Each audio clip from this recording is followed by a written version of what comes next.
2, 3, go, go, go. And we're live. Hello to anyone who's used to us at this point. You know we go live 5 to 7 minutes afterwards because I'm Chatty Cathy. Okay, so I wanna introduce everybody, but you know what? I think it'd be much better if you introduce yourselves. So let's start. Let's anything that's directed. Let's go clockwise. All right. So we're gonna start with me. I'm Robert. Of course, you can see me all damn day, all damn night. I'm just sleepy guy right now. Let's go clockwise. Hello. I'm Kirineos from Greece. We just wake up. It's 6 o'clock in the morning here. I have my girlfriend also with me. Hello. And the English is her mother language, so I feel more supported with her present. I'm glad to meet you all. I'm a little anxious because I don't know how much time I will have to see all your movies. The name of the movie is Take It and End It. I'm very pleased and satisfied I'm here with you after the selection of the movie, of course. And I will try my best to communicate the best way I can with you. I would like to hear and know the most and talk with you and communicate in this digital forum. Camille? I was about to speak and then I had to hit unmute. It's like every time. Hi, everybody. My name is Camille Hollett-French. I am the director of Freya, currently in Vancouver at a cool 10:07 p.m. And I'll pass you off to Rona, our writer and actor. Oh, I thought we were going clockwise, but I'll take Camille's handball.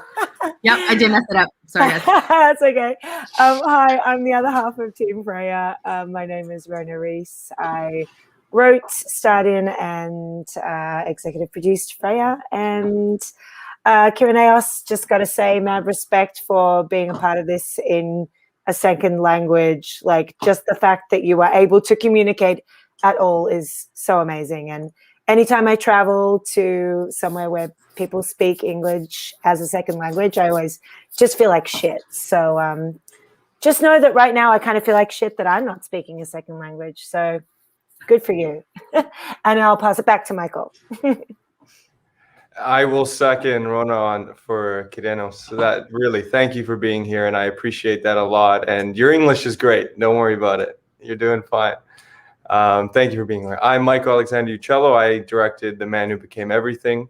And I will actually preface all this by saying to Rob, this is the best shorts block I've ever seen in my life. And I've been to a few, and honestly, and I was here watching with my partner as well, Shelley.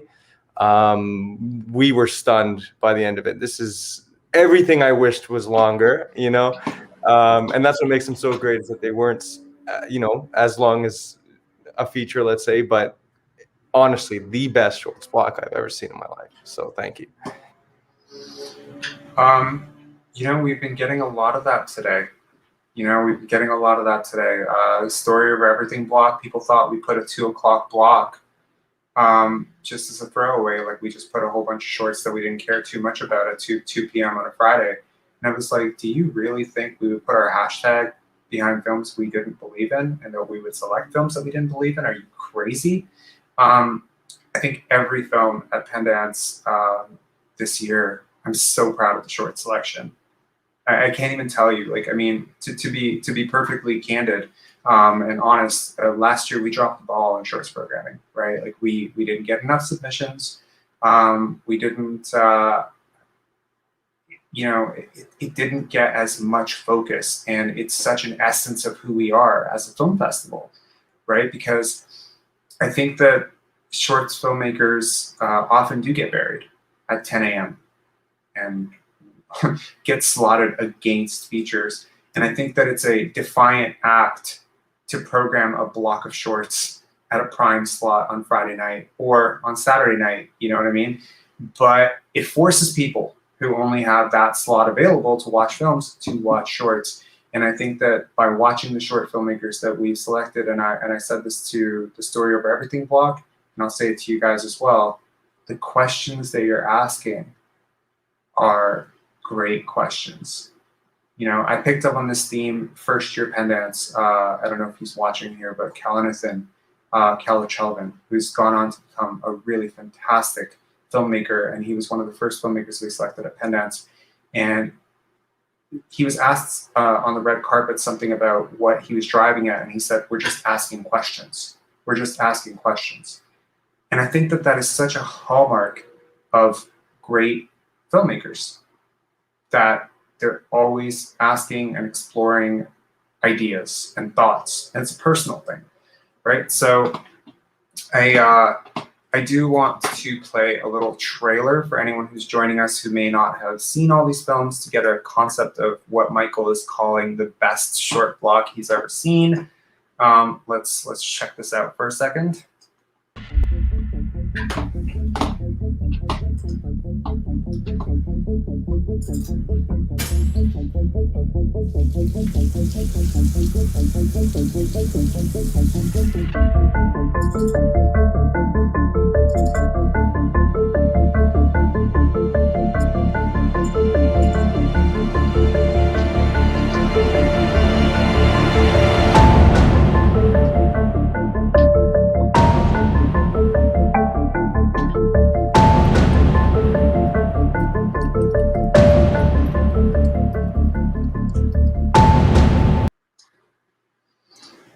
All right, intense block.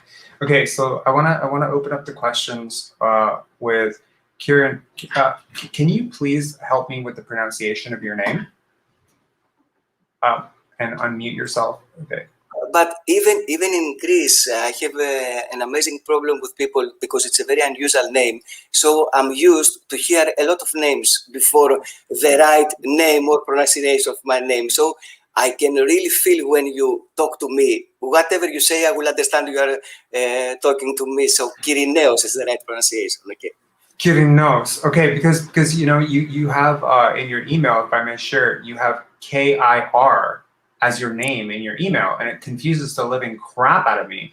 But I assume that you've done that because of this reason, and I hate that that has to happen. So I would like to be able to say it correctly. So Kirinos. Am I saying it correctly? Yes, it's great. I think it's the EOS that's throwing me off a little bit, and I'm just swallowing the E a little bit. So if I do mispronounce it, please do correct me. So Kirinos, you have made a wonderful film. It's super original, and I think that it plays a big part into what Michael was calling the best short block he's seen.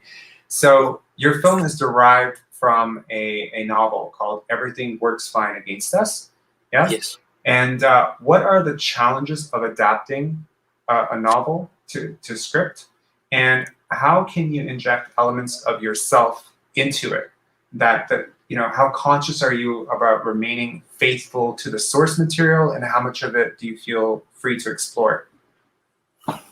Yes. For me, it's not the thing that I didn't have any idea, or I was searching the books to find a script or a story to make a movie. It happened by accident, as the most things happen in our life.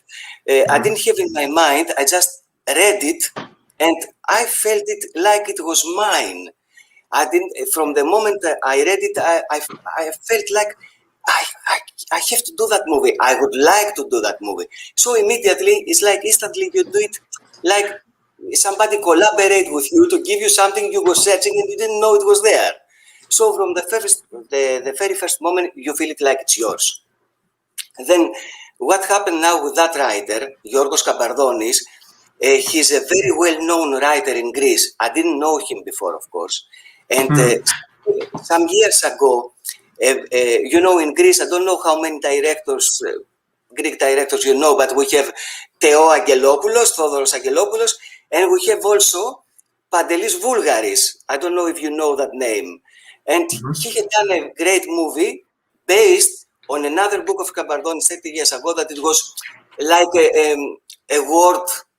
very well-known movie. So I had that this possibility that I had to be okay with that. If I ever managed to do the movie, I had to be, success in a way and not betraying this writer. So because I work independent, I don't have money. I don't go to ask money from government or any institutions here. That's my style. I'm a lonely person with that. I have only my friends and all the people I have met all these years I work, but I don't want to do any apply to collect money to make movies because I don't trust the Greek reality. I don't trust this cinema reality we have in Greece. So I knew I would have a few money. This movie cost 6,000 euros. And I had to find a slaughter house. And the first thing I did was to search to find the writer and to ask his permission for free. So I saw him some jobs, some movies I had done in the past. And from the moment I had his permission, I knew I could approach. Okay. Now, when you have a script, a novel, the only thing you have to do is like how we translate a book from Greece to English language. In reality, you translate a language. You take text, you take words, and you make pictures of that. So in this thing of translation, you keep the elements of the book, of the novel, but you try to say the same things that you feel the book says with pictures. So in that translation, yes, it seems like you put some new elements inside, but in reality, the only thing I try to do is to make more clear what the book says with pictures. So the only difference is that the pictures come with a new life they have to show in a new form what you feel exactly from the book. That's what I try to do. And into that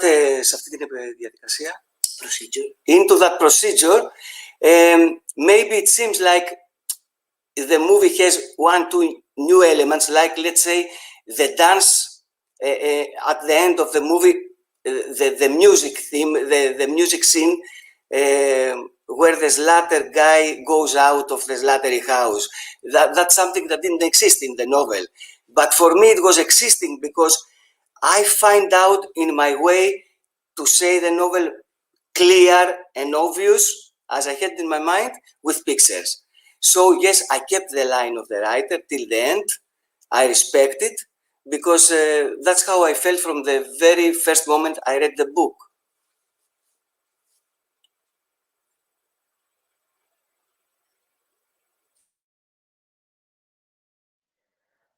Uh-oh, Rob, now you're muted. I've done that 4 times today. 4 times. It's a tradition every single time. Thank you for correcting me there. Camille, I'm pretty sure Camille and Rona, you guys made this film pre-pandemic. Sort of, yeah. Are you shocked at how closely it's mapping some of the pandemic protocols, the constant watching of the list, the integration of government into our lives? Are you fortune tellers, or you just have a pulse? Well, Bob, fortune telling is my side job. Okay. No, but I think what Rona did really well was she okay. Where do I start this thought? So horror is something that I've always loved and I'm really delving into right now because my first feature in development is a horror, but it's a psychological horror that's quite different. Like it's not just that jump scare type horror. And I think we really are starting to expand what that means because of the realities that we're living in. And I think that was inevitable always because as a species, we're just like consistently making really stupid fucking decisions. And so I think what Rona did really beautifully was that like she made this thing that very much has like a horrific feeling to it. And it's just far enough away that we can believe the crazy things that are happening, but it's just close enough that we're like, oh, this is like, it's far too close to home, right? And so like one of my favorite eras, I always say, is the not too distant future.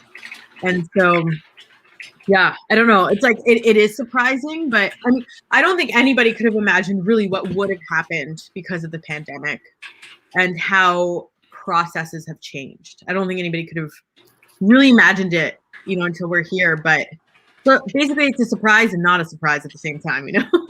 Because when we shoot it, we shot it like maybe end of January. 6 weeks Yeah, before end of March. January 2020. And I think as well as the sort of themes of government control and isolation that have become so relevant because of the pandemic, I think the kind of spooky one was that, you know, we talk about women's reproductive rights, and it was inspired by the sort of whispers that were happening in the States, this sort of like echo that abortion rights could be taken away. And then like the week before we premiered at the Calgary International Film Festival, that was when Ruth Bader Ginsburg passed away. And suddenly Roe v. Wade was like seriously at risk. And that was wild because nobody saw that coming. Nobody knew that she was going to pass and that Trump was going to be in power and push Amy Coney Barrett through. And it just, you know, you always want your film to be topical, but I feel like this was one time where it was like, fuck, I really wish our film wasn't so topical because this is awful for women's rights. And in general too, just like for like when we really think of who we are and who we want to be as humans, and we look at like how our information is, like we so easily give it up. To, you know, what was that? What was the feature again, Rana? We've talked about it a couple times. That came out, the like social media and like the Social Dilemma. Right, the Social Dilemma, like, you know, coming out and becoming bigger right after that. And it's like, okay, so what happens in these things is we go like, wow, that's so messed up. Anyway, and we keep buying our thing on Instagram. Right? So it's like we like, how much are we giving it up? But it's because of the convenience and the comfort and also the hive mentality. And you know, we are really sheep to an extent of, but it's how we work. It's our community, it's how we want to belong, and we don't put enough like specific thought into what's happening to us as, like I said, a species. Like what's gonna happen, like right now we're like, oh, it's not so bad. And then we like, what's going to happen 20 years down the road? In 20 years, it's going to be so much fucking worse compared to what we're used to. And they're going to be like, it's not so bad. And then it's just going to like keep going, right? So I don't know. I think it's scary. I think it's all scary. Like use this computer to talk to you all. I think it might be a case of like the Kuleshov effect, right? Where you're only really able to see something next to the thing that had just preceded. And so the gradual disintegration of something isn't immediately obvious until you take a bird's eye view of it. And then you say, holy shit, this was so different 10 years ago. How did we get here, right? How did we get to a place where this became commonplace? And I think it came from one compromise per day for 10 years. And that's where you get. And that's something that Camille and I talked about when we were working on the script, was that the idea of when Freya is set is this generation that grew up already opting in at birth to this system. So, you know, like I'm part of that generation that remembers the pre-internet days, but there's a whole generation that doesn't remember that. They've just always existed with social media. And so when you take that idea a couple of generations forward, and it's this idea that their parents and grandparents opted into this system, well, not only are they just, yeah, sure, this is the protocol, but they never had that choice. So it's some kind of awareness that the choices that we make also affect future generations. I think that comes through in your film. actually, the discussions that you were having and the questions you were exploring. Michael, I do have a question for you here. Yeah. And you already know it, because I gave you the pre-script. Okay, so what are the challenges of working with film, and had you done it before? Okay. Well, actually, I'm going to start this again. Querineos, that is the coolest thing I've ever seen someone do on a live Q&A. Roll one and smoke it. That's great. And in regards to Camille and Rona, your film, I totally agree. When I was watching it, or after I'd watched it, definitely in the foreseeable future, and in regards to what you're talking about, I totally agree with it. And it was a very creative way to do something that a lot of people are trying to tackle. And that was really special. It was, you know, so good job. In terms of working with film, great question, because I'd never worked with film before. I'd always wanted to work on film. And this was a case where the state of emergency happened. Actually, we shot exactly 1 year ago during the Canada state of emergency lockdown. And I didn't have much. I didn't have a script. I didn't really know what I was going to be doing. Lockdown hit. Pendance last year had finished. I was really inspired to write something, or not necessarily write something, but direct and create something. And this opportunity came. And I thought, wow, the only reason why I'm going to do this on film is because there's a creative purpose for it. And that is to capture this thing in the air, because it was so unknown, right? At that point, you didn't know what was, it felt like there was something airborne. There was this energy, or this invisible, unknowable, Lovecraftian being that was out there psychologically affecting us all.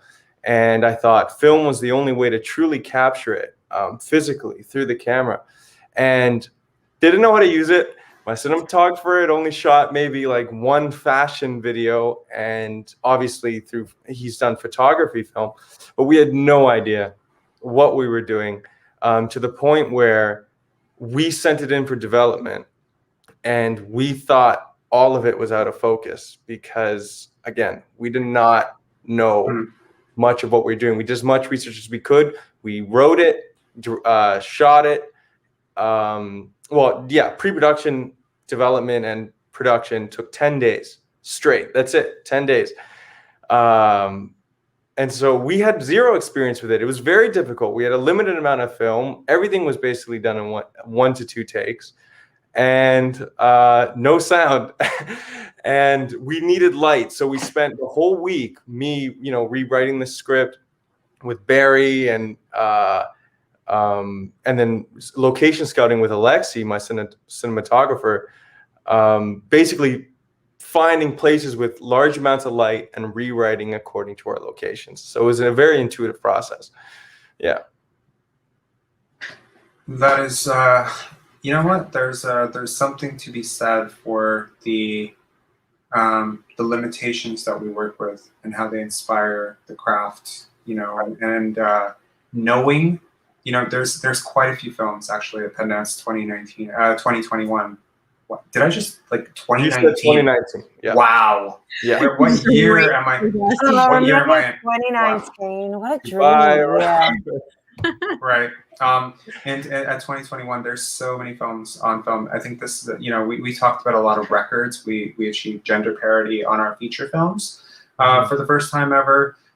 We have a world premiere feature. There's so many firsts, but actually one first that we haven't talked about is there are more films on film at Pendance than have ever even come close, like blowing it out of the water. Your film, there's so many films shot on 16 millimeter, 35 millimeter. So it's super cool, and the texture is so palpable. There's something about film that is super magical. Right. And it's extremely rewarding, even in the editing process.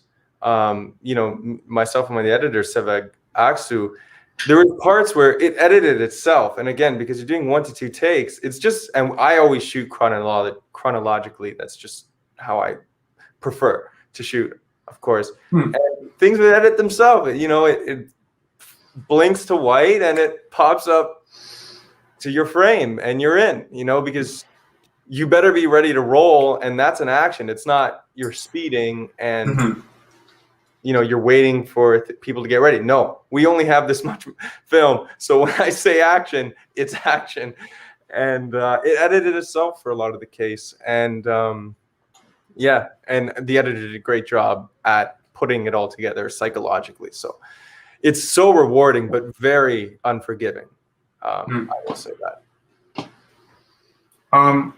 I do want to give a momentary shout out to the directors who couldn't make it, right? And just say a little bit about how we felt about their films, because it's super unfortunate, right? Because I think you know, Unlivable, such a staggering film, and you know, all these directors, they wanted to be here, but one thing or another kept them out, and you know. So do we want to maybe talk a little bit about some of the other films that we saw in this block? Just have like a 5-minute, you know, segment for the directors who couldn't make it, and just say like what we felt watching these shorts. So anyone, just go ahead, open season. We just Byron. All hit on me. Yeah.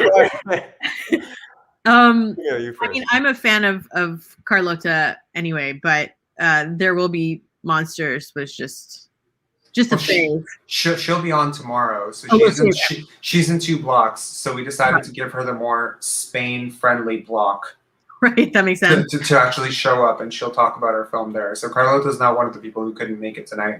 We had so many people for tonight. We're like, we're gonna have like a panel of 10 people, and then Rob had a Kilter director, Rob Stanton.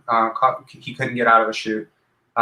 Kenichi couldn't get out of his shoot, and then we had the language issue with Unlivable. So it was like 1, 2, 3, and then it was like crap. Like we could add Carlota on this one, but yeah. So I do want to talk about these 3 films because they're amazing films. So let's just put our critic task on and just talk about them. So you know, like that last film. Like, did that do anything for you? Like the last film did a lot for me. I thought it was a really strong extraneous matter for anyone who's wondering what he's talking about. Yes, extraneous matter. I really enjoyed that, and specifically because you take that issue of I guess some sort of not necessarily sexual deprivation, but a disconnection between 2 partners and this lack of this human need in them. And when you do it in a style like that, which is much different than the American style, typically in the American style, you'd have, you know, the third man or the third woman, the third something coming into the picture and either tearing it up or causing some sort of, you know, soup of suspense and, you know, mystery, but the way that film was presented, I felt like that's the right way to show something like that. That's the way where you're bringing in some sort of psychological monster or even an emotional monster, and making everybody able to connect with it. I mean, there's no face to that thing. I mean, everyone knows it. I'm sure everyone's had an experience with it, whatever that is.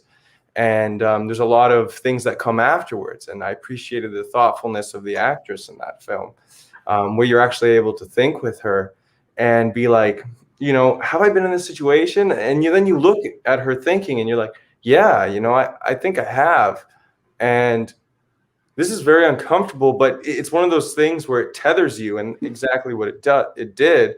It tethers you into like this uncomfortable guilt that you are pleased or pleasured by having, specifically because you're deprived. And you know, just because somebody wants to drink when they're thirsty doesn't mean, you know, they're weak. It just means they're deprived of something. And I really appreciated the presentation of it. I think it's a bold ass film. I think it's it's bold. Yeah. I mean, it's ballsy, right? Like, I mean, I wouldn't even think to, like, honestly, I could share with you as programmers. We were watching it and we were like, is this porn? Are we watching porn? Is this it's pretty close, right? It's tethering a line, but I think there are so many festivals that probably would not pick that film. And you know what? It's certainly not porn, because it's obviously not. Yes, I you know, yeah, obviously not.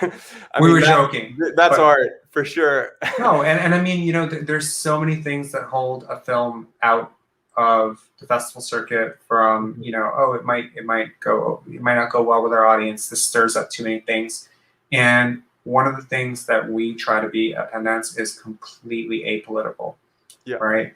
Because we want to give a forum for everyone to have a voice. All right. Now, obviously, we're not going to. If there's a documentary celebrating Trump or something, we're gonna pass on that. But I mean, like, to have real intelligent discussions and to put people together who can have those types of discussions. So, you know, one thing I was talking with one of the directors earlier about was that we have a film at this festival, which is like the most hyper feminist piece that you've ever seen. Her Coming by Christy Woolwolf. Like, it's on the polar extreme to the point where if you're not with that, you can't even stand that thought that somebody would exterminate men in a future and present it as a utopia, right? And on the other side of the festival, you have, you know, something like Too Sunny, which comes up on Cinema Mon Amour, and it's basically a love letter to a guy who it's a fascinating film. It went to Clermont-Ferrand and hasn't, you know, gone to a lot of places in North America, and it's basically exploring the life of a vending machine repairman as he listens to conservative talk radio on his really lonely drive. And it's humanizing this person just listening to the propaganda machine and talking about his isolation and his loneliness. And I think that that's an important perspective to, you know, to have that, you know, art is, I think artists are people holding mirrors in very interesting ways to society, right? And I think that every one of these films at this film festival is asking really deep, important, meaningful questions. Does anyone have anything to say about Unlivable? You know, because that was one of those films where we were like, I feel one way about it, and then I feel completely differently about it, and it's just such a mind fuck. So does anyone have any thoughts about Unlivable? I haven't seen it yet. I'm sorry. No worries. Neither.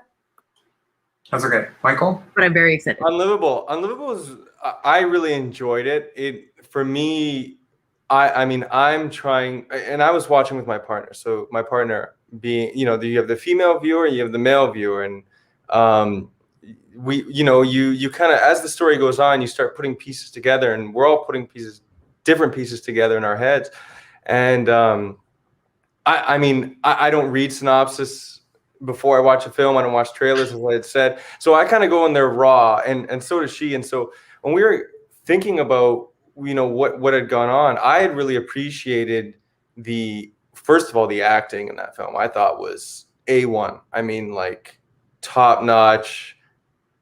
I felt empathy in every case of that film, almost as if I was there, and I really mean that, which is rare for anyone to say about a film. But for me, it's like, you know, it's like I don't know how comfortable I am saying exactly what I had received from the film, because that's personal, and not in the sense that, you know, I have anything bad about it. It's just I have an idea about what might have gone on there, but there's also, you know, when I had heard the female perspective, that's like, wow, there's a different idea going on here. And I thought that was really special that we had these two, and, you know, totally ambiguous ideas about what had happened. And it was really special, but it was both of ours were positive in the sense that there was an acceptance there. There was a light, or or not necessarily a higher consciousness, but overcoming some sort of not intellectual barrier, but a barrier in your mind that prevents you maybe from seeing something some way. And through the pursuit of this, discovering that there was light here, that there was something greater than the horror that you might imagine might have happened. And I guess that's as accurately vague I can put my opinion on it without me really going out on a limb and maybe getting it wrong or something. I don't think with art there's. I mean, I hate No, to say this, but you're I don't think there's really a wrong. I think it's very personal. We were discussing that in the last panel with Jonathan Cortez and all the cast and crew, and we were talking about how it's impossible to be completely objective about art because you always bring yourself into it, and you always see things based on your lived experiences. So turning it back to that's really great though. Like what it's so absolutely true. And I forget the exact term you used, Michael, but when you were saying like that you each came to it with different pieces of yourself like, from your own perspectives, and that just backs up the story over everything, right? And I think what makes Pendance such have such a clear vision, and to know that regardless of what your subjective opinion is based on whatever political beliefs you have at the moment, you're in for a good story, you know. And then what I really appreciate about that too is that the world is such this like crazy place right now, and because of how the internet works and because of how these systems work, we often don't realize that we're in an echo chamber, because what we're saying is coming back at us through these ads and it's being like the algorithms are set up that way. And so when you get pulled out of that through a medium that you naturally love, like for me, film, it's really cool to be able to sit back and watch like just a wicked story. Agreed. To be like pulled in, just like it gets me excited, because it's like, ooh, film, like that's what it is that we love, right? That's what got us in. And I can hear you talk about it, Michael, and whenever you talk about anything, Rob, I can really hear your passion and like reverence for film. So it's pretty cool. I think you know, we've had the chance to talk to so many amazing filmmakers already. It's crazy that we're 2 days into this film festival and we've talked to so many amazing artists and programmers and whatever. And you know what? It's consistent across the board. There's no bullshit there. Like they care hardcore about what they're doing. And I don't think that that's one part of it that you can bullshit. I think people sense it when you're not genuinely invested in what you're talking about. And I think that when people perceive the fact that you're doing things with a clear vision, even when you hiccup, even if you don't succeed, that you will always find supporters because you're uniting on something that genuinely resonates with you. Speaking of the films that are here, we do have a second question for Kyrinos. I'm completely changing the pronunciation of your name every time I say it. Like I need to get a soundbite or like a yak back or something, like going back to my childhood there. The story seems to paint violent, blood, slaughter on one side and art on the other side, you know? So I guess my question to you is, do you feel that the divide is so clear that between those two things? Do you ever think that art can come of violence and slaughter? I think that's exactly the fact that fascinates me in that novel.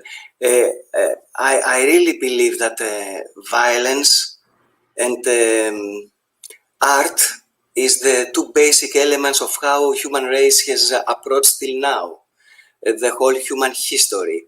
And it was a challenge for me to see if that really works that way. And that was, I was intending to, if that came out, I'm very pleased. Yes, I deeply believe that humanity includes these two elements deep inside in their nature. So that was the purpose. Yes, I would like that to come out. I found it as a chance. And exactly that gave me the idea that I could make a movie that, a cinema that go back to the roots, the cinema we love, I love, you know, from the Italian cinema, the cinema I love. I found a chance to make a cinema that is not modern in a way, or what the present order us to do as filmmakers, but to search back in my memories and try to make a film, a short movie that that go back there and maybe tries to achieve a result like that. I don't know if it was clear what I said. I don't know. I think it was very clear. Yeah, everyone. Yeah. No, I think it's a fascinating film. Really, I do. It's so interesting, and it's so different, and we love different here at Pendance. Like we appreciate different. You proved it. I want to say, when you start to work a movie in your mind, and then you go in the procedure to film the movie, it has the experience you carry on with you, and then new experiences you take in the shooting. And imagine the crew. We were a small crew in this lottery house. We didn't have an experience of a place before. So the assistant of the photographer had a crisis panic in the basic shooting in this lottery day. I have this amazing actor he's a friend of me, Elias, and he said to me, I felt satisfaction when I touched the animals, and I really wanted to approach and cut more. And I tell you things now, not in the deep, but to give you the idea of how a human mind or our bodies can react to situations like that. So the experience there to film, to support the needs of the movie, but also to experience with our body, with our smells, with our feelings, the whole thing there, and to keep our own selves clear, it was a challenge. It had a lot of little story that follow the movie. Maybe they are more interesting than the movie itself. That's a really interesting way of putting it. Yeah. I think all of that comes through, and I think that whatever challenges you went through with the production of it, it doesn't show up. It feels very coherent. It feels extremely smooth. Like there's a real flow to the film, and it feels like every decision was very intentional. So, sorry, you were saying? No, I remember since I was a young boy and we were in school and we were making a movie, and then we tried to say to the teacher, let's say, I wanted to do this, but I didn't manage. And the teacher answered, I don't care, man. I see the film and I charge the film and I talk about that. I don't care about your problems. So I never forget that. So even if I make underground independent movies very low budget, I always have in my mind, you want to go to the world crowd, to the world audience, okay? So nobody cares about your problems, man. Try to find out and make a small miracle and have the results of the things you had in your mind to achieve. So I don't have this excuse in my mind, Camille and Rona, I have a question for you. Since you're a writer, director, actress, you're both actors. I mean, Camille, I've seen your work obviously in the past. You guys do it all. And Camille, I've noticed a trend with your work that you are asking some very interesting questions. Am I muted? No, I'm not muted. Okay. You are asking some really interesting questions, but there seems to be a cause. There seems to be an exploration of oppression, systemic oppression. So I think that sometimes art can get very heavy-handed, when we're trying to hammer home a message. And I think to some level that becomes different because you're giving the audience conclusions as opposed to inviting the audience to provide conclusions for themselves, challenge themselves. So how do you walk that line between talking about something that needs to be talked about, like, for instance, women's rights, abuse, all the topics that you're exploring, and still leaving the audience with things to figure out?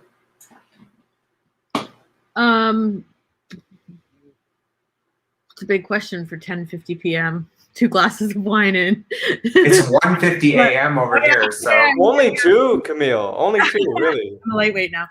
No, but I mean, I thank you, because that's I'm glad that that's how it comes across. you know, as filmmakers, I've said this so much, and Rona's heard this, but there's always this period where you're like, you believe in something, but until you start really experiencing that with community around you, you're never quite sure whether or not you're sane. You're like, am I the only one who's going to get this? Am I the only one this is going to work for? But I think for me, I mean, something, it's funny how what you were talking about earlier, because something that's kind of become my MO in, you know, my grant applications or in my filmmaking is that I prefer to ask more questions than I answer as a filmmaker. And I think it's just because the human experience to me, like I recently discovered that many people around me, I thought that we were all like kind of functioning in the same space, but it turns out I'm functioning on much further, like the ends of my spectrum are like this much. Like and I've recently found out that it's like a particular way that my brain works, but it's just an extension of how it is that I feel on the daily, I think, and I'm constantly questioning, like I'm constantly having conversations with myself, and it's like I really don't believe there's black or white. I really don't. And for me, what I love to do in stories and in directing is tracing through that experience to prove that it's not black and white, because you have this and you think you know this thing, but then on the other hand there's this, and then on top of that is on the other hand there's this, and it just goes on forever for me inside my head, which keeps me up really late at night sometimes, which is when I do a lot of my writing. But yeah, so thank you for saying that, because that's what I was hoping for. So mission accomplished, I guess.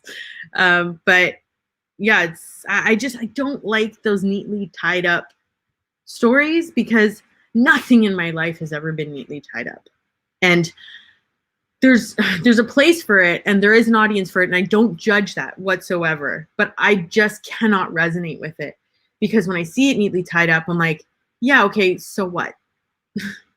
Because that to me feels like just like the first line on the beaker, when I usually feel like I'm existing at like the 20th line. So you know what I mean? And because of that, yeah, and that's why I found really exciting about the script and the story itself, because there were so many questions that could be asked in terms of women's rights, in terms of humanity, in terms of the system, in terms of the era, and just everything. And so it was so exciting to me. But it's like you're saying, Kyrianos, when I read Rona's script, it's like I saw it, and they're immediately I'm like, oh, okay, yeah, I see it.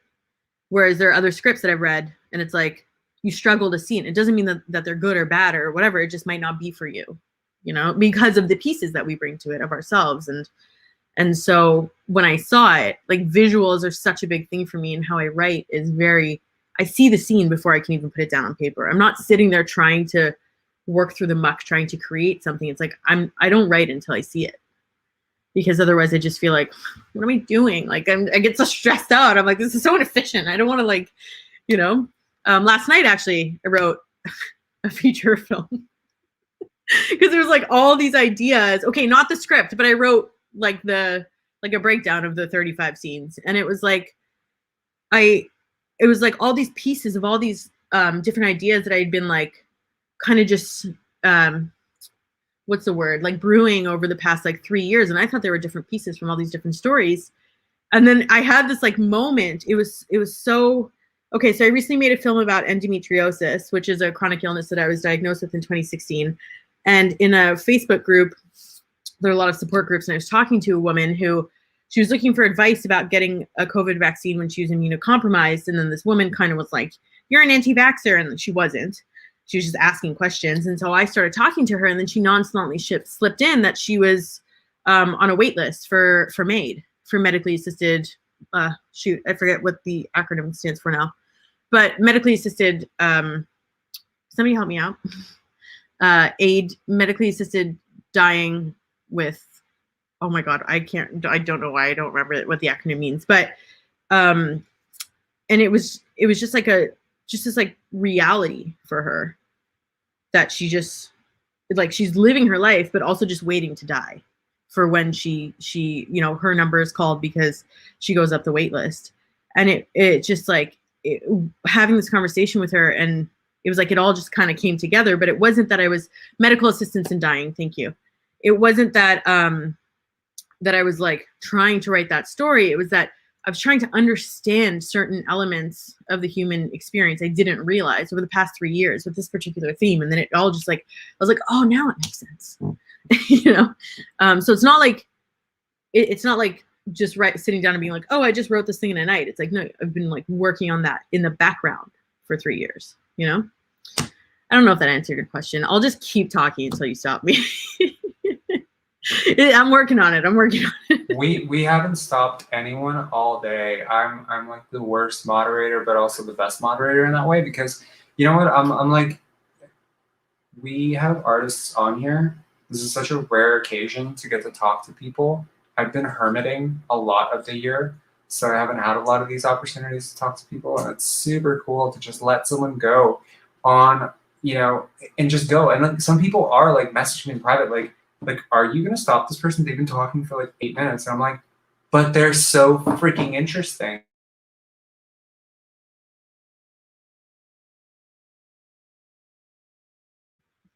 Oh, I've gone away for a second. Yeah, so they say directing is 90% casting. Well, you know, running a film festival is 90% selecting great filmmakers, and then everything else just runs really smoothly, because I know that some people are like, okay, hour and a half conversation, I don't know if I want to watch this, but then you're gonna start watching and you're like, wow, this is really interesting. That's cool. So talk as long as you want. Yeah, Rona, do you have anything to add to that?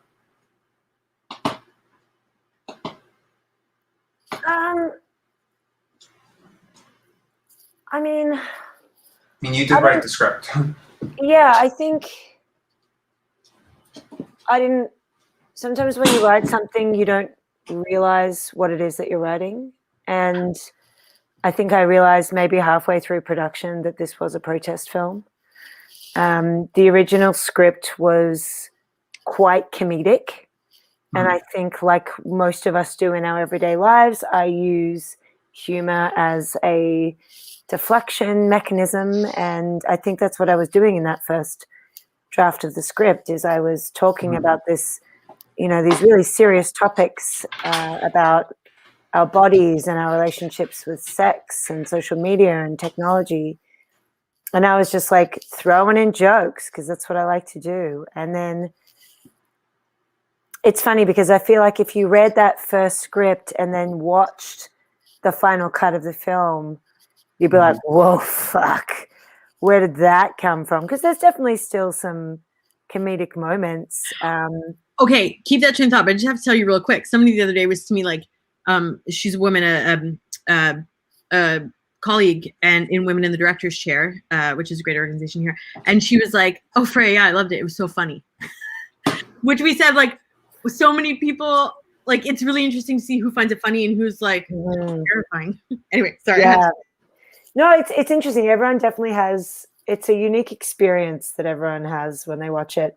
But I'm a true believer in the power of comedy to disarm people to feel things. And, you know, it's in those moments right after you laugh and have that lightness that you can punch someone right in the gut with the emotions. And I think that the way that Camille took the script and crafted the film did a really good job of that, is having those light moments where you're like, oh man, that's a dick pic. And then bam, something serious is happening. So I'm really proud of where we got to in terms of, yeah, there's a lot of really heavy topics, but it's done in this kind of unexpected way. And if I said, hey, I've got a feminist protest film for you, I don't think you would be expecting to watch Freya. And that makes me proud.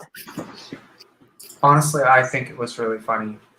I do. I think parts of it were funny, and yet we did not program it in a funny block. We programmed it in this block, and I think one of the funniest, fun parts of Pendance is having filmmakers in a Q&A, especially when Q&As are completely packed with all the filmmakers, having them slowly piece together why they're in the same block, Mm. right?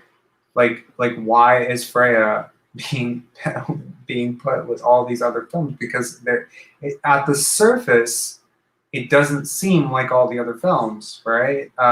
But this is a horror story in a lot of ways, right? There was a really fun, interesting quote. I don't know if any of you guys got to watch The State of Texas versus Melissa today. It's a documentary. It's a good one. And there was a press quote in it that really stuck with me. It said, "This is a horror film for everyone who's not a white male." I was like, that's true. It is actually a horror film. If you really think about it from that perspective, it is. And so, but it's a documentary. The genre is a documentary. So I think of Freya as a horror film, and you can put me on record for that. It is it is that way, and I think all of these films to some degree are touching on something unnerving, you know. So yeah, Michael, I have a question for you. Do you want the audience to read the film literally or to understand it as a metaphor for something larger that you're trying to aim at? That's a good question. I mean, it's certainly a metaphor for something larger. In this case, something so large it's unseeable. But also, yes, it is something literal, and that's the magic of the film. I mean, it follows something I've always, said and told myself is the art of film lies in its potential for ambiguity, and everything from Barry Jermansky's writing and Oleksiy Ferdiak's cinematography to Sebag Aksu's editing and Patrick Delarose's sound. It creates this ambiguity. And I want the audience to essentially read the film in a way that they feel the film. And because it is so hypnotic and it is trance-inducing in some cases. And I think that's what's so special about our being, and sometimes we get so caught up in the thinking human. We forget to be the feeling human. And Jordan Cole portrays that best, the actor, and decision to stop thinking, follow his feeling, although it doesn't end well for him from a typical perspective. I mean, I think it ends best for him. He became one with all, and all that was taken from him in some blind, willful sacrifice for an answer. I mean, that's all he kind of could have lived for. And all of us could live for an answer, at least one. And he had to see things for himself. And that's how this film was made. As I mentioned, the year ago during the state of emergency, and we didn't have time to think. The world was flipped upside down. Rationality failed to make any sense. We had 10 days to make this, and thinking takes too long. So we were left with feeling, and it was a totally intuitive process. The feeling was that this must be made, and this was guerrilla filmmaking at our best. It was, no matter how hard or scary or illegal, honestly, at the time it was. I actually remember there were cops pulling up or patrolling the city, because we shot it in downtown Toronto, and there were cops patrolling the city, and we were running around with this big film camera hiding, and we had this monster with us, right, of course. And I remember peeking around a corner, and these patrol cars went by, and I had to stare down with these two officers in a car, and they didn't do anything. They saw us with the camera. I looked at them. We stared. They went by, and it was whatever. Thank God they let us go. But we had to film this, and with something like The Man Who Became Everything, we are like him in a way where we need to see it for ourselves. We need to go out there, embrace fear. And I'm not talking necessarily from the political standpoint of what has happened in the world, but I'm talking from a human standpoint. We need to go out there and embrace fear, and defeat it with an answer, because fear, other than love, is the most powerful thing any human being can feel. It's been there since the beginning. And after all, the most efficient art comes from the worst of times. So this is one of those things where I wanted to just read it, feel it, make it personal. It is what it is. It's yours. It's not mine. I was there to voice it to you and be there to receive it. But I'm just the signal. That's it. And in regards to what Camille was saying, in terms of I see it, I can't even tell you how many times during that shoot or every shoot of mine, where I'm going to my cinematographer, my editor, or the writer, I'm going, I don't see it. I don't see it. I got to see it. Otherwise, I don't have it. So just give me time. I got to see it. And once I see it, let's go. And we'll go like this. But it's so important because I think as a director, you have to be the signal. It's not about necessarily putting, it's personal. That'll come into it. But it's not about you. It's about the film and who's watching it and how they're going to receive it. So you have to be there to put the signal out and to put it there with as much frequency and ambiguity where anyone feeling a certain way can pick up on it, but pick up a different reception. And that's important. And that's that's essentially what I tried to do. So I guess ultimately in regards to your question, it's just, you should feel the film, and whatever it is, that's true. And it's not wrong, because that's the point, that's all. You're such a feeler, and that's Totally. all the time. I'm really I'm a curious. thinker too, though. Too much so. I gotta, I'm envious of my feeler, but I can't stop thinking. The balance is the work, right? It's like Right. I'm curious though, because so you shot on film. I know you did say that there was artistic reason for it, but Right. given you're such a feeler and it happened so close, and we're so hungry for nostalgia right now. I'm wondering, sometimes it's like you see 5 movies that seem like the same movie, and we're like, how did that happen? But I do believe there's like a collective consciousness. Yes. Oh, totally. And it's There's like, a universal mind. feel that coming. Yeah. Like that need for nostalgia, and like that, you know what I mean? Like you were right in it when it was happening. There was a wave, and I remember thinking, I'm not going to do it unless there is a creative case. And when I say case, I mean like undisputable. I've been watching a couple of true crime documentaries. So we're talking about a jury. They all have to agree that this is undisputably, it must be done on film. Otherwise, don't do it, because A, it's a mess. It's hard. And B, you don't want to jump on those bandwagons. You want to be purposeful. You want to have intent, and you want someone to go, yeah, I can't see this film any other way. And just like how someone can say about a case, I can't see this going any other way. That guy's guilty. So that's kind of what I was going for, because there is that wave that comes through, and especially you have your ratios, you have, the formats and all this stuff. If there's intent, bring it on. But if there isn't, then you feel like you're being lied to in a way. I love that. I love what you said, like the ratio. Sorry, just it's like the art really is in like knowing what needs to be undeniably clear, and knowing when the waters are purposely muddied. Right. No, exactly. Marrying those two together. Totally. We're gonna go to a few audience questions here, and kudos to anyone who stayed up with us at 2 a.m. over here in Toronto, because we're geo-blocked to Ontario, and I know that a lot of people were like, fuck this, I'm going to sleep. I gotta wake up tomorrow for a special selections panel, and then we got so much going on tomorrow. We're doing 16, 17 hours of festival a day. This is pretty nuts.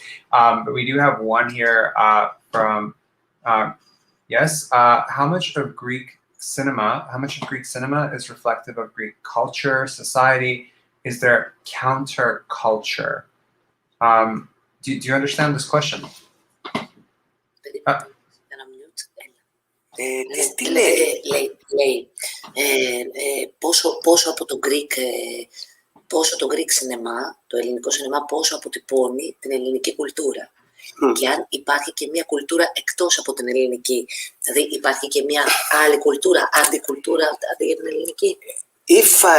If I understand the question correctly, with Greek cinema, in my opinion, as far as it can goes, for sure, it couldn't happen differently. Yes, the Greek cinema shows the Greek culture. It couldn't happen anywhere else.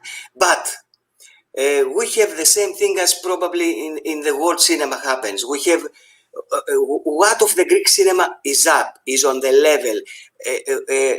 Which part of the Greek cinema comes out of the border of Greek cinema, comes to your eyes, and so do you really, the movies of Greek cinema you see outside of our borders is the Greek cinema?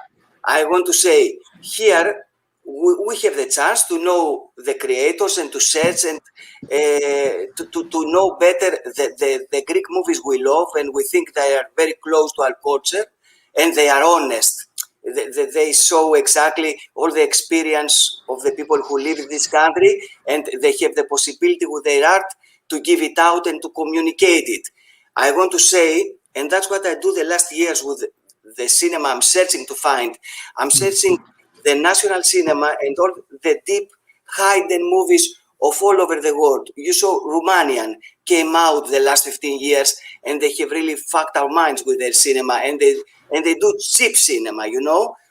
So do we really see the movies that include the soul and the spirit of a culture, or we see the vitrina, the outside, you know, the commercial, the more the things that the distributors or whoever decide to show out a national cinema to the world that this is the cinema. I want to say, if you ever come to Greece and I could have the chance to show you some Greek movies, you will freak out with the quality and the inside trip of this. And I'm sure that all over the world, Iran, all the directors we love with the national cinema, they introduce to us and they inspire us. That happens exactly with the Greek cinema, and I'm sure with all the countries around the world. I'm sure maybe 20, 30 years ago, we found movies we don't know today that we will say we live in a fairy tale, man. The cinema we know it's something that wanted to hide the real cinema, you know. That's my feeling I have also. Yes, there is good Greek cinema. There are good cinema directors and great, talented people, honest, real people. But I don't know if you have really the chance to see the good stuff. I think, you know, I don't want to speak for this person who asked the question, but the way I read it was, if I can contextualize this a little bit, is, you know, sometimes cinema is a revolt against culture, right? And sometimes it's a symptom of culture. So for instance, I remember asking a director from Bollywood who had made some predictably stupid films, right? And I told him straight up, I'm like, your films are really dumb. Like, they're really pandering to an audience. And I'm pretty unfiltered that way, so I will tell someone when I think their film is dumb, apparently. And he was like, you don't understand. We need escapism. That's the only thing that sells over there, because everyone's so overwhelmed with their lives that they would never go to the cinema and pay to be, you know, like, to think and feel things. They just want to go and laugh. So we need to pander. We need to you know, go to the lowest common denominator. Japanese cinema is often been seen as a response to censorship, you know, and you see a lot of that represented in the music, in the art. And you know, you're saying you'll come to Greece and I'll show you Greek cinema. I assure you, I've seen a lot of Greek films. I'm a very big fan. In fact, I said in our post about Pendance Midnight that this is a return of Greece to Pendance Midnight, because our very first Pendance Midnight, the most shocking film at the block, was a Greek film. It was called Fake News. Yes, and yes. Do you know the director? Yes, I know the director. Yes. Yes. And the movie. Yes. And the movie. And I mean, it was shocking as hell. And I mean, there were people in there who were like from like Canadian sponsor groups, and they were just like, we can't get behind this festival anymore. Like, they would show this type of film, like, we're done. And they were done with it, because you had literally put in front of, I think it was close to 200 people there, you had literally put a film on screen about a woman faking her own rape, you know, for YouTube views. And I mean, it wasn't about that. when I describe it that way, it's something. But from what I get from you and what I get from Dimitris and what I get from films by Alexandros Avranis, I think Avranis, I believe, the Miss Violence. You've seen it? Avranas. Avranas. Sorry. I'm just botching Greek names, man. I'm gonna be on like a Greek newsletter at some point. Just send this guy, pronunciation tips or something. Like even films like Miss Violence, they're genuinely shocking as hell. And so I'm just curious as to see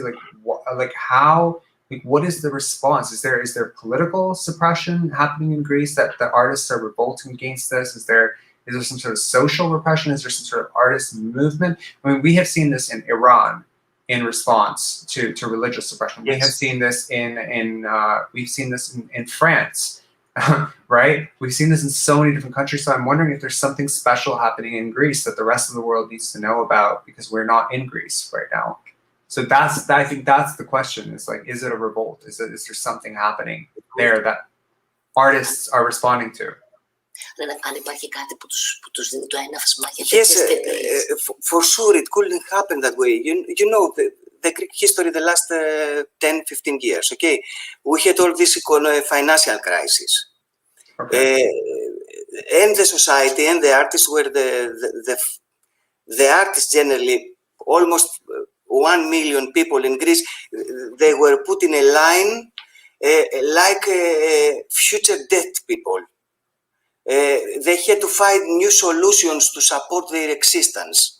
And now the whole thing with pandemic came on top of this, and now it's a world crisis that we all have to face deeply and make a decision. It's what you said. The guy had to make movies to make people laugh so he will exist as a creator. As a creator of what? Of nothingness. I don't know, the history of the people we love, the artist, the musician, the blues player from, I don't know, from America and everything. They all died poor. They follow their soul patterns, and they make a decision that they will torture with their body here, but they will try to be real as human beings and protect the deepest needs of their existence. I don't make movies to make a career. I don't care about that. I need to make movies because it's the only thing that can keep me here with an interest. I'm not an optimist guy, I don't find a lot of interesting things here now as I grow up anymore. And the whole new situation for me is disgusting, at least. And as I search deeper in the things and try to find who play with my mind, with my existence, I get angry with that. So, philosophical, they say that the only thing we have as human beings, and maybe as creators, if we can be there, is the thought, the thinking in my mind. Then it's our emotion, and I don't mean the feeling only. I mean how we understand what's around us, and then finally it comes a time that we have as human beings to put ourselves, our body, in a services of a war that we decide. We choose that war because we feel it as a very big application. We feel it like we have to react that way. That's for me, it's a whole artist, a complete human being, to be honest with his existence. I don't know what else to say.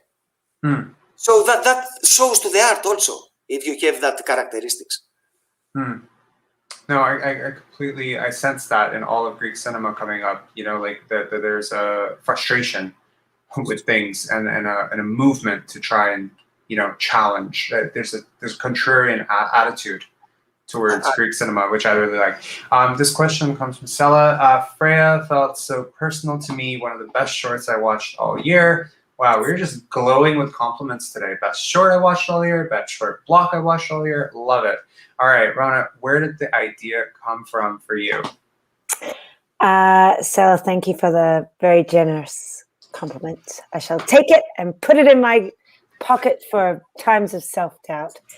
The original concept was based on a conversation I had back in the good old days when we were doing in-person auditions and you would chat to your fellow actors in the waiting room, and we were talking about Siri and all these smart devices and the concept of programming morality. So the original idea was way more basic. It was kind of like, okay, if these devices are watching and listening, if they saw something, when might they speak up?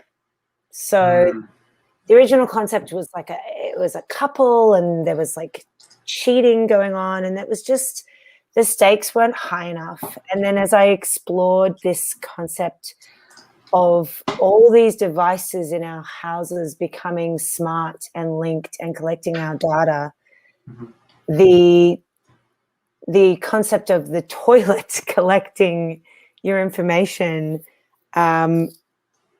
really struck me, and everything else kind of fell away. So I'd originally written this boyfriend character for a friend of mine, and I'd even like pitched it to him, and then I had to break him the news that once I'd like cracked the script, I was like, I'm sorry, bro, I wrote you out. Like your character got cut. So yeah, it all came from the concept of how do you program morality? But then with everything that was going on at the time, with this threatening of women's right to choose in the States, it became kind of way bigger and way deeper and way more important than that original concept. But it is an interesting thing because as we've kind of touched on tonight, I feel like some people watch it and they're like, that was a riot. And some people watch it and they're balled up in the fetal position by the end of it. And it really is, I think, for men, women, anyone in between, like everyone has a really unique and personal reaction to it. And because we have been doing this mostly online, we've only had one in-person screening that I've been able to attend. And that was really cool. But most of the rest of the time, it's been like me showing one or two friends on my couch on my projector being like, what do you think? And just getting to really tune into people's reactions has been so interesting because, often, one person in the group might be really rattled by it, and another will be like, oh, man, I got to see your tits. That was hilarious. And like, it's kind of interesting watching it with these smaller groups because instead of that collective energy where you hear and you hear the laughs, it's like, oh, I can really tune into like, you're uncomfortable, you're finding it fun. Like, different experience for sure. And what better joy than like putting your one or two friends in a room with a bunch of tits and dicks? I mean, definitely makes for an interesting night, if for no other reason. Exactly. We have another one for Rona. Is it more challenging to act out something that you have written because you are both the writer and the actress in this, and it's not an easy performance, nor is it an easy script. So you're doing two really hard jobs there. So is it? No, I found it the opposite. I found that because this was all cooked up from my imagination and I'd had so long talking to Camille, preparing, creating the world together, I just felt so prepared. And we definitely had a challenging shoot. We shot, was it 3 or 4 days, Camille? 3 days, I know. Almost 3 days. 3. So like a lot of content to shoot and a lot of highly emotional content, but because I had born this nightmare myself, I just felt so ready for it. And I've been an actor for 26 years. I was a child actor in Australia, and there's something so deeply satisfying about switching roles into writing, because instead of controlling one small piece as an actor, you get to create a whole world. And I've just found, I'm fairly new to screenwriting, but I've just found it to be wildly creatively satisfying. And getting to bring my own words to life has been so great. And After 26 years, this role is the first role that I have ever won Best Actress awards for. And I'm like mildly embarrassed and super proud of that at the same time. And a little bit like about fucking time. Yeah, all of the above. Like, Jesus Christ, thanks. I just had to write myself the right role. So I don't know if maybe I suck at other people's words. I don't know, but That's so interesting that you're. I know that this is not the point, but you're Australian, and there's a bit of an Australian spotlight actually at this film festival because there's 3 Australian films and now 4 written by an Aussie. That's super cool.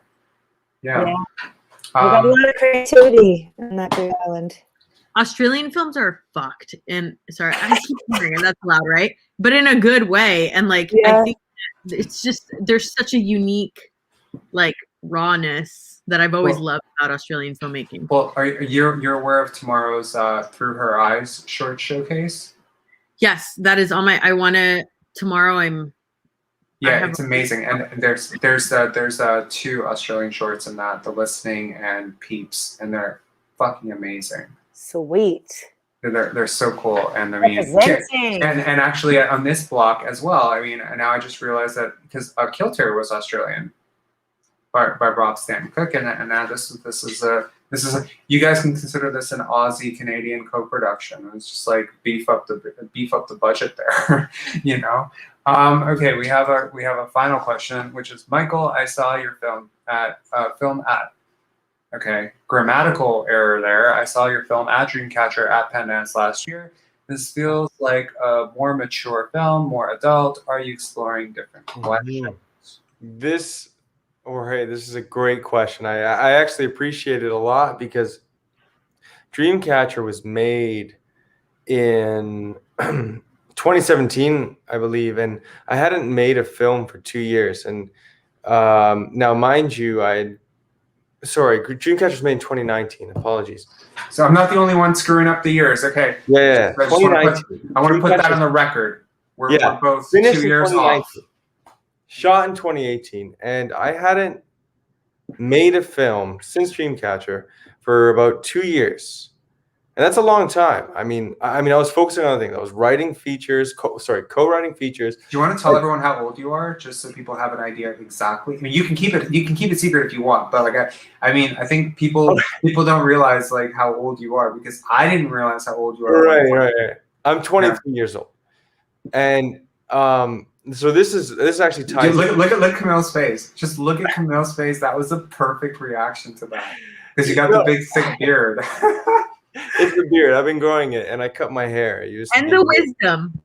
Oh, thank you. And well, this is a good part of the question, because in 2019, when I made Dreamcatcher, I was I guess 3. You were 12 years old. Yeah. How old? 12 years old. No, I don't remember actually. But I was just out of film school. That I remember, and I'd made it in the summer as I graduated film school, and it was great. I did it. I was exploring different techniques, but for 2 years then after, I didn't make anything. And I was busy watching and basically deciding, what films do I like? And it went from me making films, as in short films, based off of just my love of them, to, okay, what am I really trying to say? Because it's not, I don't care so much to make films and make them. I really do have these questions and these things I'm finding within myself, that the whole reason why I'm making it is because I'm answering something for myself. And so with The Man Who Became Everything, there was this time where it was like, I was watching, I'd watched Tarkovsky films for the first time, and I wasn't much of a cinema watcher anyway. And I mean that. I never watched so much. I tried to keep myself pretty virgin, to be honest, with what I was watching. And that might sound pretentious, but it was more in the sense that I was so protective of, if I have an idea, I want it to be raw, based off experience, not based on influence. But I really started to stretch what I was watching.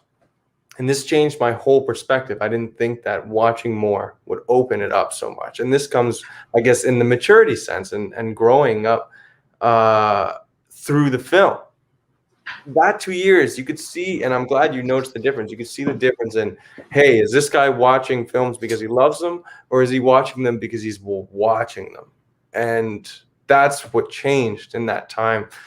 And I don't remember the tail end of that question, but in terms of maturity, that maturity has helped me. Thank you. Am I exploring different questions? Absolutely. I felt I became more confident in not necessarily what I was trying to say. I think Camille or Rona had mentioned it. Not what I was trying to say, but the questions I was asking, because I answer for myself and I'm just that signal for you to answer. So there was just, like being the kid at the front of the class. You raise your hand, ask the question. If you get it wrong, who gives a fuck? No one cares, really. But you asked it, and that's what's important. And sometimes you get it right, or sometimes you ask something that really makes the professor go, aha, okay, and you stump him or something. And that's where I'm trying to go with what I'm making now, is just confidence in those questions. I think that really resonates with me as well. I mean, for those who don't know, and I don't try to advertise it at all, I do make films sometimes, and I've had varying degrees of success and failure with that. And I pretty much stopped making films after we launched Pendance for a really long time. And this happened around because I was on a hit streak, and I couldn't stop making films. And then we launched Pendance in 2017. And I didn't touch a script for like 2.5 years. Like, I couldn't bring myself to do anything new, because by having to program films, watch films, I realized how terrible my own films were. That was the number one thing. And I mean, maybe I'm being unkind to myself. My films are not terrible by any means, but they felt like they were lacking something that Pendant Selections had. And it was such a learning experience, and it shifted my mindset, and it made me totally reflect. And I can't tell you how many people that we talked to in these panels that talked about the gap between doing something and then doing the next level of what you're trying to do. And sometimes that gap is 9 years. I was talking to a director the other day who had a feature at TIFF in 2011 or 2012. He did not break through with his next script until 2021. Literally just completed it, casted it, working with like a $1 zillion budget now, and he's got it all financed up. So it's like that gap of 8 years is like, and people, sometimes judge that, and they say, well, what the fuck are you doing with this opportunity? And I think we live in a society which is so preoccupied with production. What have you done lately? And I think that people sort of give up on people who haven't produced something lately. But I don't think that all production looks like production. Sometimes production is reflection, and I think sometimes production means taking 2 years off and watching a bunch of films, or taking a year off to explore something that has nothing to do with film, like going and traveling the world. And I think that we catch a lot of flack for that. People think that you're giving up on your career, but you're not. You're just redirecting your focus and reperspectivizing what you're trying to do and trying to contextualize it. So I think that conversations like this are awesome. I do. I want to have one final question for all of you, and I want to ask, what is it that, because we've asked this question to a bunch of programmers, we've asked this question to a bunch of festival directors. And one of the big conclusions that we came out of with the Future of Going Digital panel earlier was, we should ask filmmakers, what do they want from digital film festivals if this is to continue, if this pandemic thing is to continue? So what's one thing that you would like to have from film festivals that maybe you haven't gotten consistently, maybe nobody's given it to you, and you think that, hey, this would just be a really, really cool idea? We asked this question to a bunch of people earlier on in the year, and they said, I want to meet my audience. I want to hear from my audience. And so we really tried to work on this whole live event thing, even though we knew that it was going to be 5,000 times more complicated and a lot more challenging on us. So I just want to open it up, because you've all made films that are fantastic. And I know that you would have all played these massive film festivals and you would have been able to go to them live and see these films live and get that reaction and meet people. And now you're doing it virtually. And while that's, on a sense, sad as well, chances are we wouldn't all be talking right now if this wasn't happening virtually. So there's an upside downside to this. But I do want to open it up to you just kind of as a parting note. It's like, hey, festival directors, if you're watching, because there are tons of festival directors attending this film festival and they're going to be watching this later. What is one thing that you think as a filmmaker that festivals can do for you to make this a little less painful? Let's start clockwise. Kyrinos? Unmute. Mute. There we go. Sorry, guys. We had a little chat before the other guys come in that we little talk about that. For me, it's not only the cinema world and the new digital reality, it's the whole world. Cinema is a part of it. If the world goes politically, society in that direction, the cinema will follow, will be glued, or will be disappear. I don't know. Anybody can see it the way he wants. For me, the only I will keep from that new situation, it's the good things that can come up that we will never thought before, or we will never put ourselves in the way to try to find out and do Q&As and all this. Keep the positive and the new thing that came out. For me, if that situation continues and the future of this world and the cinema is only digital, it's a thing of forbidden. Of forbidden, and they have to order me to live in a new matrix way inside my PC or my mobile and make movies without physical sense. For me, it's stop. Right now, I write some scripts or some ideas, but I don't go to make a movie. I don't want the next movie to be communicated in a digital festival reality. I'm waiting to see how things will go on, how people will react, how artists will react, how all of us will react in this situation. For me, human being is real, is physical, is sense, is communication, is traveling, it's touching, to watch your eyes, to meet you in person, that will be something great, to put myself in a window and continue my rest of my life like that. For me, it's finished. I'm not interesting. I won't do it for a lot.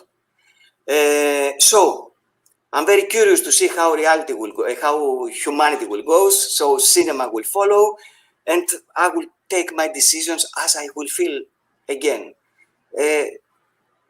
What can I say? That's it. Only keep the positive things that came out of this thing, and try to find back ourselves, our real life, and our real communication as human beings. That's for me the sense. That's beautiful. Camille? Well, I love what you've done with the thoughtfulness. You can really tell the thoughtfulness put into Pendance, and that you're really trying to create the experience for the viewer and the filmmaker. So I really appreciate that. I think if we are to stay here, or at least for the next few years, or become some sort of hybrid, I think something for the future and something for nostalgia, something for the future, something as technical as like platforms where people can interact in a more organic way. Like there's a really cool platform that I learned at one festival months ago called Spatial Chat. I don't know if anyone knows it, but instead of a box on the screen, you're a bubble on the screen, and you can move your bubble around on the big screen. And then the closer you are to a bubble, the more you hear the other bubbles, and the farther away you are from the bubbles, the less you hear them. So it's like you're in an actual room, which is also terrifying, because it's like, if we get comfortable doing that, then it's like, will we ever want to go back into the real world, you know? But the other thing for nostalgia, and I think, again, you guys did it really, really well with your sweaters. And like, I just like, the thing that I miss so much about festivals is the interaction and the actual exchange of things. and items like postcards. Like I always keep my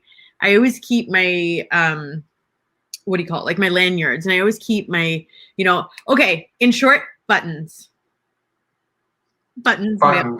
I miss film festival buttons so badly because it's one of those things where it's like you have them all in a bin, and then like, every couple months when you're going through the cupboard, you open it and it's like all there, so yeah, I don't know, but it's very like what you just said, Kyrianos, is like, it's kind of like I don't want to think about that, but at the same time, it's like, are we going to have to think about it if we have to prepare for that?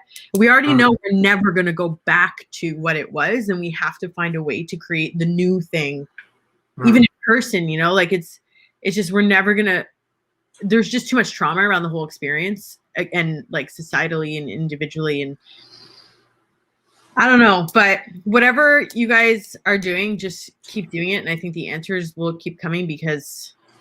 Like I said, you can really tell the amount of detail and care and the passion that I said earlier that you all put into the festival. It's very clear.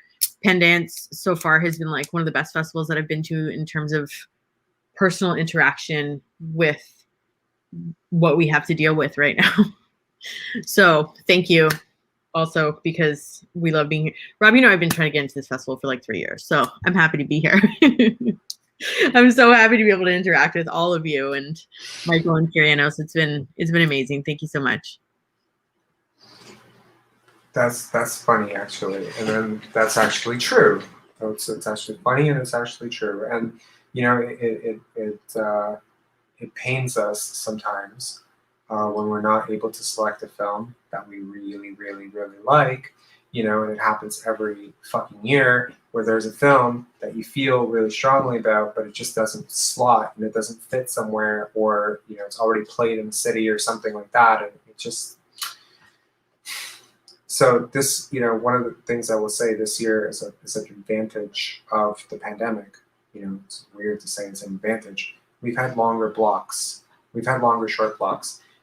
Most of our short blocks in the past have been 90 minutes, largely because we have 2-hour screening blocks, and we have to give 45 to an hour filtration between events, right? But now we're not really giving much of an event filtration. So we're able to program these longer shorts, and we use this opportunity as best we could to pretty much like say, what can we do here in this 1 year, hopefully, aberration from normalcy? What can we do? And it harked back to a quote that a festival director, a festival programmer, Berlinale, said to me. And he said, "This is gonna spotlight everybody. This is gonna put people in the spotlight. So really bad film festivals that have terrible organization." They don't have a lot of thought put into it. That's going to be spotlit for you, right? And really good film festivals, you're going to be spotlit as well, because people are going to interact with you in a way. I've had to interact with film festivals I would never have really exchanged much more than an email from before, because I'm not going to England for my short film anymore. That's not where I'm at right now. I mean, like unless it's like Raindance or Leeds, I'm not going, and I know that. But I find it so fascinating that we've had a chance to talk to people, off the record and on the record, exchange emails with people that we've just never had a chance to interact with before, and people are showing face. And I don't know how much of that is the fact that we are growing as a film festival, and I don't know how much of the fact that is that people are just bored and they just want to come on screen and talk. But man, it's been a tale of sort of two sides, where on the one side it sucks that we can't welcome all of you, but on the other side, there's going to be 50 to 55 panelists and guests at Pendance, and I know that was not going to be possible live. There's just no way. We don't have a $50 million budget or a $10 million budget. We can barely ever fly 2 people in from a film ever, for a feature film. So, on Sunday, we're going to have 9 people joining in for a world premiere. It's just, that would not happen. Like from the same film, you get a composer, you get a sound designer. And I mean, these people never get to go to film festivals, right?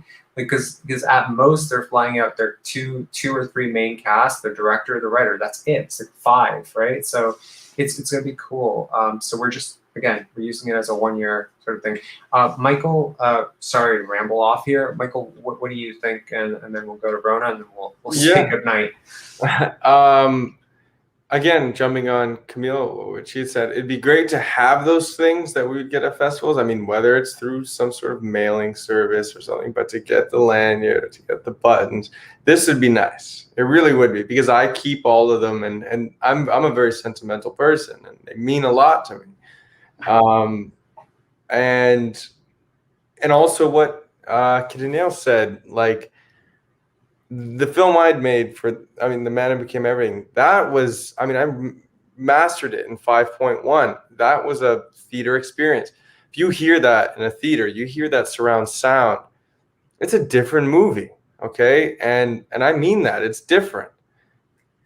I don't know, if this, let's say this were to continue indefinitely, I don't know how much I'd actually want to make a film, because it's not that I would necessarily stop making the art of a film, but I just wouldn't see a point anymore, because it is all about the theater. It's all about that mass reception of something. When one person's scared, 2 people scared, 3, that multiplies in the theater, and it creates an ambience. It creates an experience that I think is so valuable to the art of film. Okay, and I don't trust people. I don't trust people to put a movie on their laptop or their TV screen, which might be 100 inches. I don't care. But it still gives them the right to pause it. It still gives them the right to maybe watch it at a time where there's a lot of commotion going on. It gives them the right to basically reduce the value of the movie, and it's not on purpose. I know it's not on purpose for people. People have lives, but the whole point is I made this so you can escape and buy into it, not from monetary sense, but buy into it yourself as a human being. And to have that gone, it's like taking the paint away from, or not even the paint, it's taking the gallery away from the painter. And if I look at the Mona Lisa on Google, it's not the same, So I definitely feel for what he's saying, and I agree with it. And that's the type of thing where if we are accepting of this, it's going to happen, and it's going to be bad. So if we, decide that this is not right, and we got to push for something that makes the film exist in a cinema, then it'll happen. But we can't risk that not being possible. We have to stay strong, and we have to stand our ground, and convince people that that's the right way to do it. Otherwise, it's going to go like anything else. I think you can only control what you can control, right? So in this case, we can only do what is legal. What's legally, and believe me, I don't know if I said this in this call, because I'm very sleepy right now, so I don't know how many times I've said this, but we tried to move countries. I don't think I said this to you. No, you have not. Yeah, we tried to do this in another country earlier in January. We were like, we're gonna move this to Europe for 1 year, and we're gonna broadcast it back to Canada, and that's fine. We'll just We'll be a European film festival for a month, and it was just logistically it was impossible, and the sponsorships weren't coming through. But there was so much of me that wanted to do this live, because I get it, man. You're not the only person who had a 5.1 mix that would have totally, there were like at least 12 films that I know that the sound design, the music was like fucking A, right? It was mind blowing. It was like an essential component of the film. Yeah. And totally. how heartbreaking it is to know that Eventive does not support that. That everything has to be mixed down to stereo, and it's not the same. The home does not support that, and I've referenced this a few times, the Bowling Alone, Robert Putnam, right? The isolation. We're coming together here, but we technically didn't watch the film together. Right. So this experience is at least 5% false, right? In a way, and so that part is missing, and we will continue to research ways that, God forbid, if we ever have to do this again, that we will do this in a way that, you know, that will be groundbreaking and innovative because we will have listened to filmmakers. So I think that this feedback is important. Rona, do you have anything to add to what do you think film festivals could do to make this a more fulfilling experience for artists like yourself?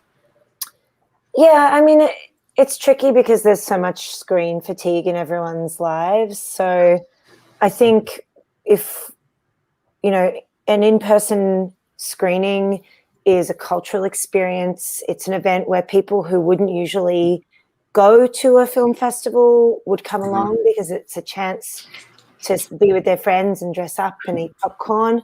And that's kind of missing when you're sitting on your couch where you've been all fucking day working. But for me as a filmmaker, the biggest thing that's missing is genuine networking opportunities. Camille and I actually met at the Canadian Film Festival in Toronto in 2019. And, you know, that was a beautiful, natural, genuine connection. It was made because I saw her film, I saw her speak in a panel, and then we got kind of drunk at the party and had a great time. And it's those sort of real connections beyond the panels that are really hard to make digitally. But I think one way that I've seen it done pretty well is with breakout rooms, where you have 5 to 7 minutes in a breakout room with a randomly selected group of filmmakers where you can actually have conversations that aren't necessarily broadcast. Maybe you haven't even seen their films, but you're just like, oh, hey, cool. Oh, you edited that? Okay, now I'm going to make sure I watch that in the program, because these are the sorts of things that happen when you are attending a festival and you're traveling. All the distractions of, like, you know, my fucking laundry right here that I haven't folded, and all those things are gone away because you're traveling and you're having an experience, and you get to sit next to someone on the shuttle bus that's taking you to the theater, and you're like, oh, what's your film? Great. So it's that kind of incidental interactions that we're really missing. And I think honestly, breakout rooms are probably the best way I've seen it done. But I love the idea of what Camille mentioned before with the bubbles. I haven't experienced that personally, but any way to form like genuine connections, because that's why we do it. You know, that's so interesting that you said that, because the minute you record something, the conversation does change, right? I mean, I've noticed that in a few interviews that we've had, because I'm technologically deficient, and sometimes I forget to leave, right? So I've actually had a broadcast already where I've left the room, asked somebody, how did that go? And she said, you're still broadcasting. Yeah, I was there. I saw that. Wonderful. Yeah. So everybody can see that I wear shorts year round.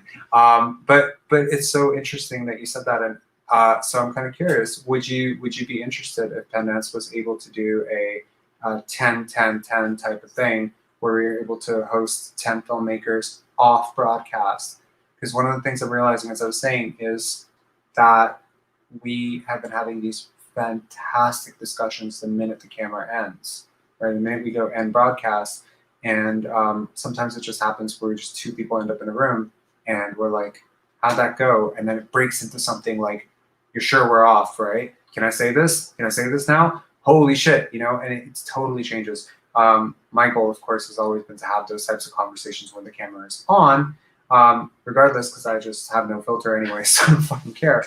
But I do understand that changes things. So that's a really great idea. And you know what? I'm going to talk with Maria tomorrow, and we're going to get in touch with filmmakers. And if you guys haven't gotten in touch with the filmmaker doc, Maria did something really cool. I don't know if you've seen it yet.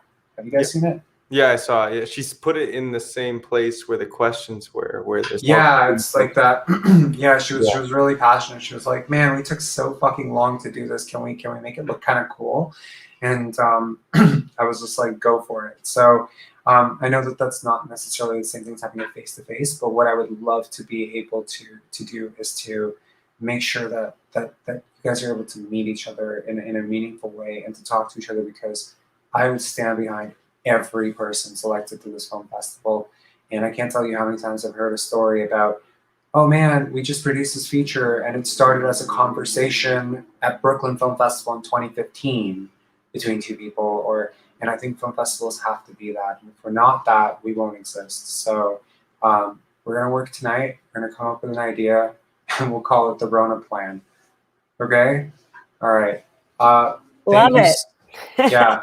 Thank you so much, guys, for staying with us for so long. And to anyone who's still watching, there's like 6 people watching right now, because we just lost people as we continue to go. And they're like, they're just going to go on forever and ever and ever, and they're not going to sleep.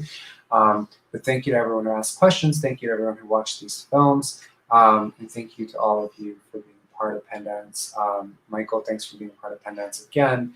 Camille, thank you for being part of Pendance and supporting Pendance for as long as you have. And Kiernos, it was so nice to meet you. And Rona, it was wonderful to meet you as well. And I hope you get very many more Best Actress performances, but I don't think you need it because this is a performance that that's absolutely wonderful. Oh, we have a little thing there. Michael, do you know her? Yeah. Wait, I don't know. No. I don't know her. Yeah. No, she's my partner. Yeah. I know. All right. Okay, guys. Take care. And thank you, Robert. You're the man. This is great. This is really fantastic. Your ideas are I mean, when it comes to a festival, this is all we can ask for. Okay, you got it. I know your team isn't large. Other people have pretty, massive groups of people working for them. You do quite a bit of work, man. Congratulations to you. No, thank you. And thank you. Every time somebody says this is hard, I always respond with, "But I love it." Yeah, you're tired, but I love it. It's hard. You'll sleep when you're dead. All right. I say that too. All right. Have a good night, guys. See ya. Thank you, everybody. Thank you. And good day, Kiernos. And good day. Okay. Bye. Bye, guys.